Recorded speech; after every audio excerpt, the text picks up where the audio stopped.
So we're back to the table, Kyle. I kept waiting for something bad to happen at this table. Me too. I'm glad it didn't because this table's cursed anyway, and it was nice to have it just be a normal meeting. But it did seem a little suspect. It was a little too happy. Yes, all the beast tribes gather with the Alliance for peace talks. During the meeting, everyone agrees that the source of ether for the towers needs to be identified and cut off. It's a little conversation about two things are required for this: prayer and ether. And they've already got the bodies loaded up in these towers, so we should probably focus on the ether.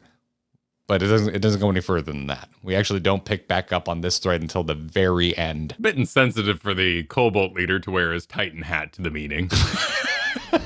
Think for a moment. Ponder, consider, think.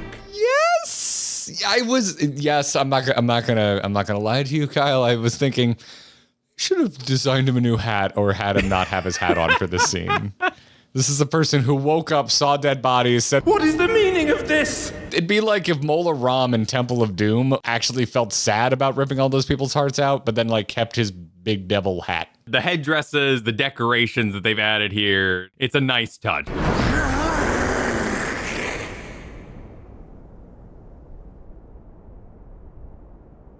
I beg your pardon? Yeah, and I like that they don't linger on it too much, and they don't belabor the arguments between all of the beast tribes and the Alliance, and it's just like, yeah, let's just get to it, because they cultivate the story in a way where I buy all of it, because it's like all the members of the beast tribes are being abducted, put into these damn towers.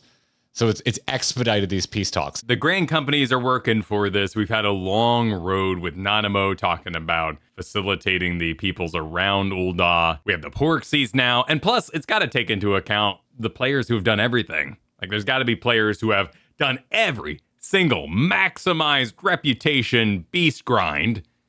And they probably like this meeting to go smoothly. They put in the work. A side note, I loved how excited Alphino was when he heard about this meeting taking place. He's like, the amount of work you must have had to do to get everyone to come to the table. Like, I imagine him getting excited about writing invitations, like, and sealing the envelope and sending it off to the bird people. Well, it's in person, you know? We're in an age of Zoom meetings, which are a little more convenient. They don't have the same weight. The talks go well, needless to say, and the Grand Company of Eorzea is founded, which I didn't remember at all.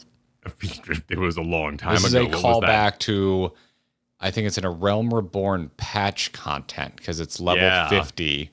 And I tried to go back. I want you to know, dear audience, I tried to go back and find this cutscene, but it is not in the book.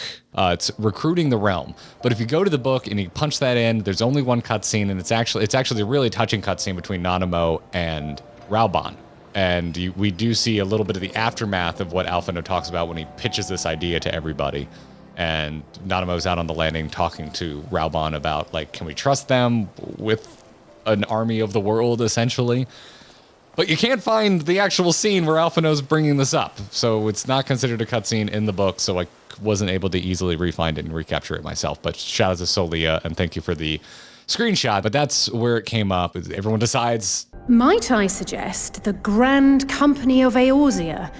The Grand Company of Eorzea must be founded, and immediately afterwards, Alphino and the writers of this game proving that they don't miss a beat, Alphino's still worried and doesn't want to repeat the Crystal Braves. And so we spend a good little deal of non-voice cutscenes running around and talking to ex-Crystal Braves that decided to stay with the Scions, while others of our friends go out and seek out folks that decided to leave, so that Alphino can make proper notes to leave everyone with, so that the Grand Company of Eorzea doesn't end up with the sloppy fate of the Crystal Braves. And aside to give weight to Alphino getting his wish, this is how you avoid over-gifted characters. And making Alphino go through this gauntlet, while it may not be the most entertaining part of the patch, is important for the overall journey. Alphino's really down during all of this. He enters the end of Shadowbringers here, sad about Arenvald, and then he's forced to reflect on what he considers his greatest failure with the Crystal Braves. And then...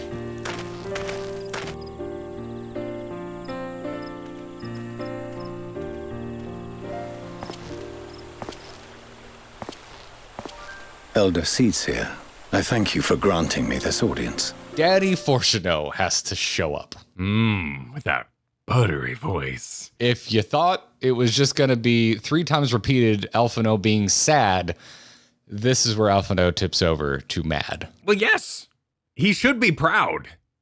And while he is experiencing sadness in the background, this does a great job of shaking him out of it. Alize finds herself wanting to change this, with her force of will.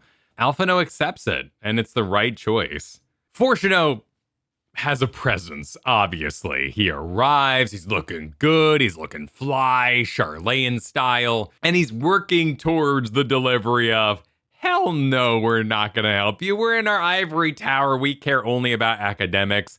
And one could say that in that position, they have watched tons of wars go by, tons of arguments, been petitioned many, many times. But there might also be like an Ascian in their midst or something like that. They might also be manipulated and avoiding purposefully participating because they're going to be gifted with the grandest of astral knowledge.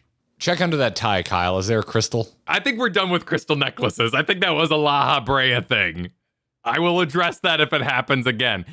I think Dad's just a bit of a tool. Classic shitty anime dad. Alphino getting the robot.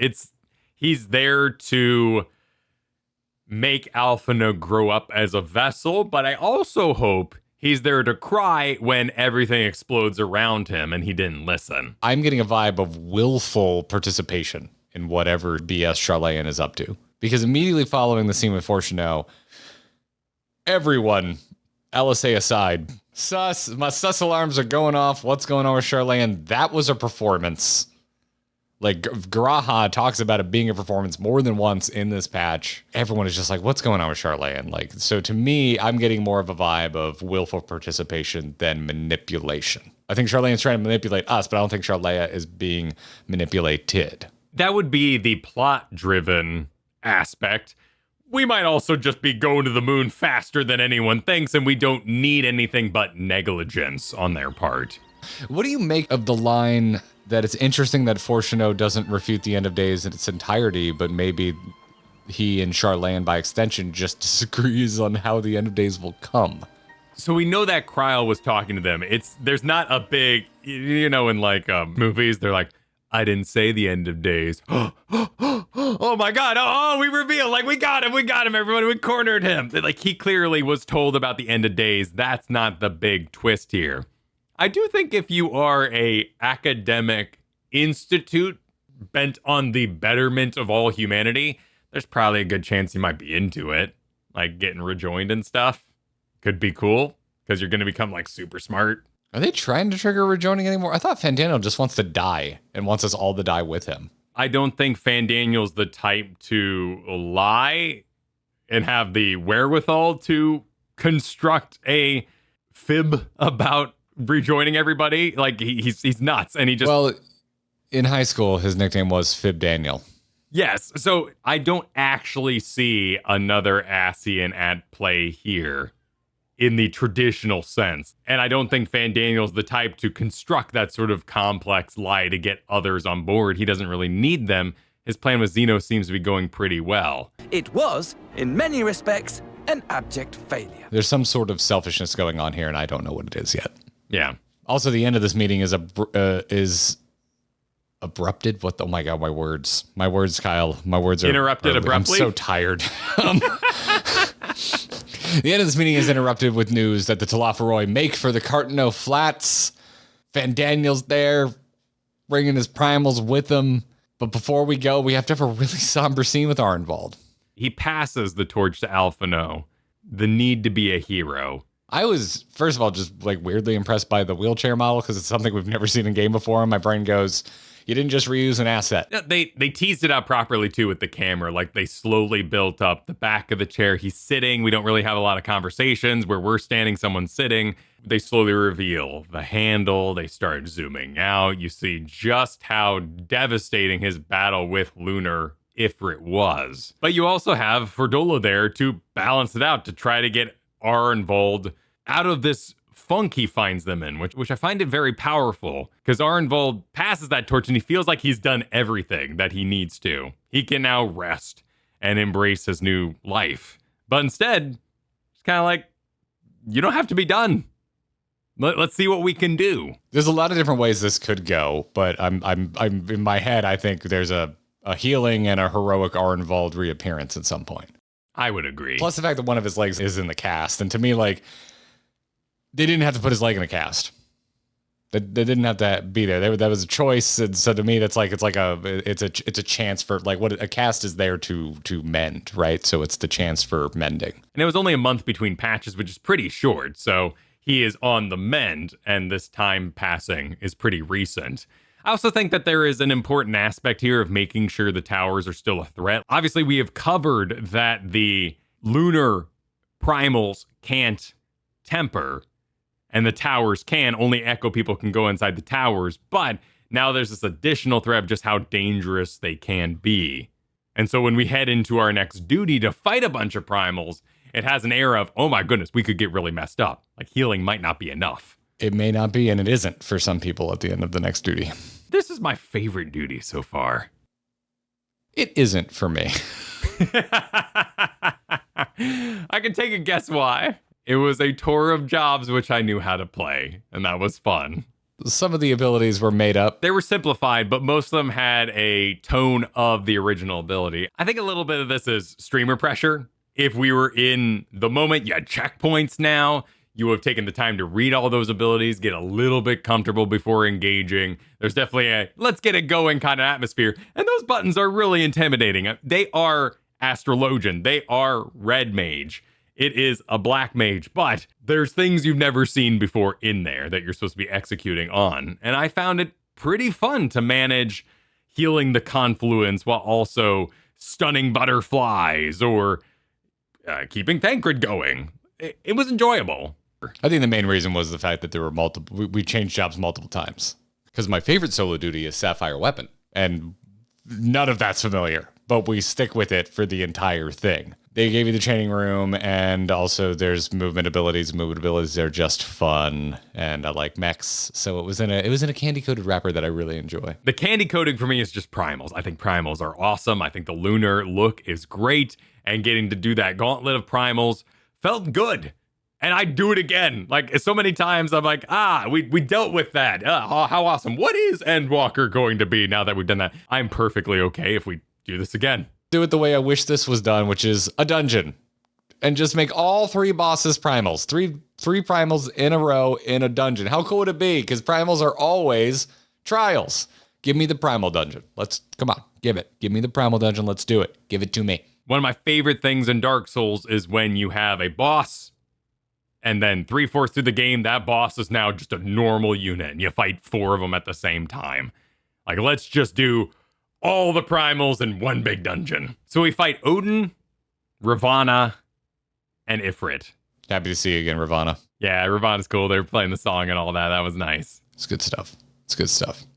I loved it. Like, honestly, I think this was the best of duty's ever been. There's a little bit of a lore drop in here that, like, we call into Y'shtola in the middle of the fight, and she informs us that Daniel's plan was to conjure glyphs that reach into the confluence, that once they are destroyed by the primals that he brought along with him. I don't know why can't he destroy it himself? I don't know. Anyway, doesn't matter. Not thinking about it too much. Anyway, if that happens, it would cause a myriad of natural disasters in the realm. That's what would happen there.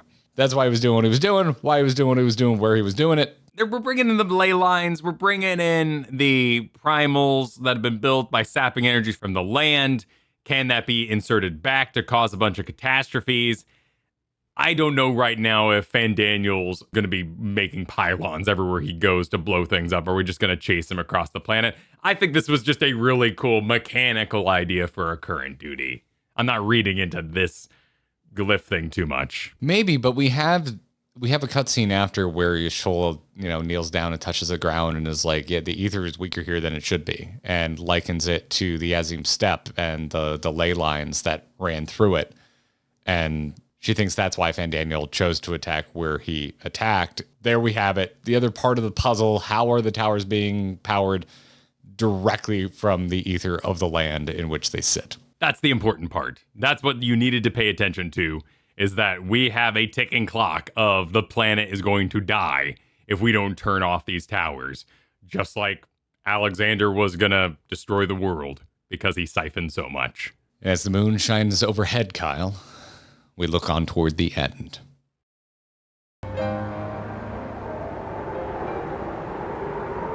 I was not paying attention to the end. I wasn't counting quests. You caught crap for this. I was with you until the final shot. Idea. The final shot for like 2 seconds. The camera's behind us and everyone's looking up at the moon. I'm like, oh, that's what they're playing the song. It's over. And then credits roll. Beautiful art displays. Shadowbringers is over. Except there's some epilogue going on. I was still in analytical headspace of like, wait, why are they playing the shadow? Who's bringing the shadow? Who bring the light? I thought we already did this. Didn't we already decide who was the shadow and who was the light? Was the moon now the light? Are we gonna be dark again? Why is this? Oh, it's a credit roll. they're playing the sending off song. their expansion, Kyle. Yeah, they're playing the song that started the expansion. I get it now. I get it. That guitar line, man.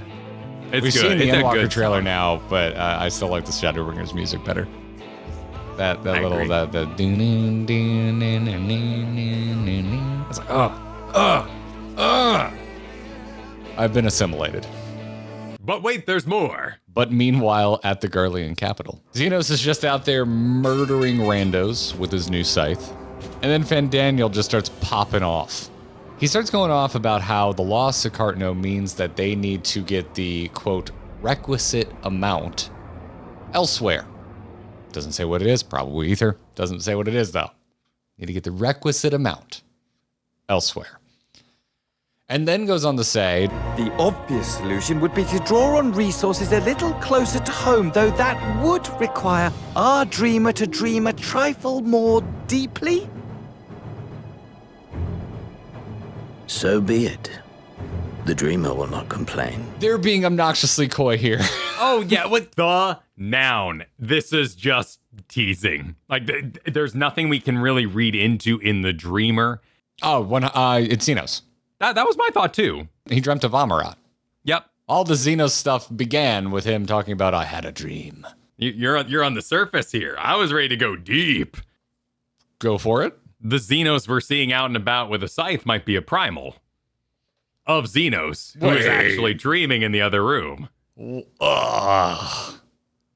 a little convoluted, but dude, you can see it, right? You can see it. No, I can't. You scoff, but think of the crazy shit we've been through in this game. And we've been like, oh yeah, that makes sense That now. goes against Xenos as a character. You don't think it would be badass to him to project himself? He wants to fight us as himself. That's a good counterpoint. He's already tried fighting us as something other than himself in Shinryu, and it didn't work. But what if he's becoming more powerful while he's dreaming? So that one day he can be even more powerful to defeat us. Well, then I return to your own words, which is, it's convoluted. It is when I pose it as a theory, but over the course of a game, it can be leaked and stepped towards. I was just going to go with this. The Dreamer is Xenos. I don't understand the how of it, though. This is just the otter. Why you give me these unstackable cups? I'm giving you an answer like Asahi riding the robot. I'm probably wrong. But I'm just seeing if the cups stack, you know? We're here to have a conversation. Yeah. And I'm conversating by saying I don't agree with that. And I think you make an excellent counterpoint that Xenos likely would not want to primal project himself for any reason because he wants to do it himself. But I do agree that he might be the dreamer. If he's not the dreamer, then it's someone we've completely forgotten about. There's a line here I do find interesting, though, when he says, And the stars shall bear witness to our final contest. stars is a loaded statement in this game. It could be other worlds. It could be a more classical interpretation of stars as the gods themselves will bear witness. Sometimes the stars are gods. Sometimes they're constellations. Sometimes stars are windows of the gods who are looking in on the world through these peepholes in the sky. I think quite literally, we are going to fight on the moon where Xenos is empowered because he's siphoning some sort of ether from the moon itself, and we are on the moon fighting, so the stars are bearing witness.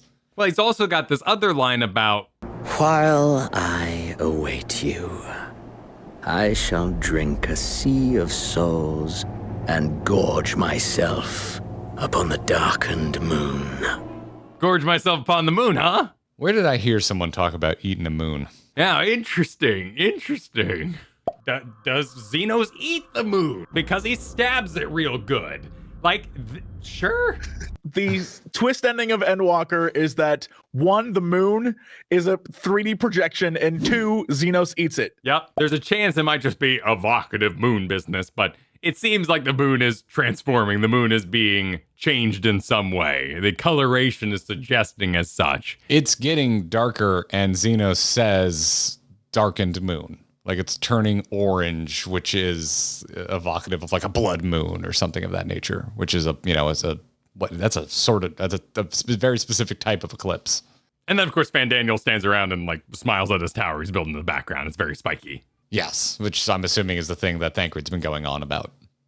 I don't think Thancred is just excited about the renovations at the Disney Hotel. I think the new granary is available. No, like spike logic. Let's be real here. You have the spire, one peak with little tiny spikes. This is more of the overmind. It has many spikes. It is the convergence point of whatever they're doing with these towers. Well, Van Daniel names it the Gateway of the Gods. Another reference to the gods. Who are the gods? Are they primals? They're already just assembly lining out primals.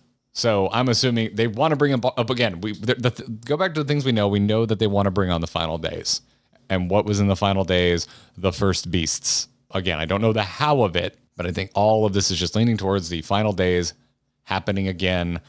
And I wonder if for some reason Van Daniel refers to these beasts as gods. They could also do a thing where we had unsundered Asians. We could have unsundered Goodians who became the gods. Goodians? Yeah, who became our Ralgers and whatnot. Did they become Ralger? We don't know that. I'm saying that's a possibility. Oh, you're going nuts on me now. Of course I am. It's the end of an expansion. Anything could happen. We haven't done anything with the gods. There's a whole box product of 80 plus hours that await us. Like they could do all kinds of random crap. That is a very good point. Yeah, fill out a whole game, you know? Yep. They could do it. Yep. What is Hydaelyn but a god? Yes, it's a primal. That's a big reveal, but it's also kind of a god in a sense. I mean, all the primals are gods, and Zodiark and Hydaelyn have been revealed to be primals, albeit much like giga primals. Primals nonetheless, who to the beings that worship them are gods. And we have our little stinger here with the figure. Yes, who, because we took our first steps into Endwalker like we did with all the previous expansions, we now know who it is, but we'll leave it out of this one in case you're playing along with us and don't want that info yet. Darkness comes, and with it, the end. The fate of the star is in your hands.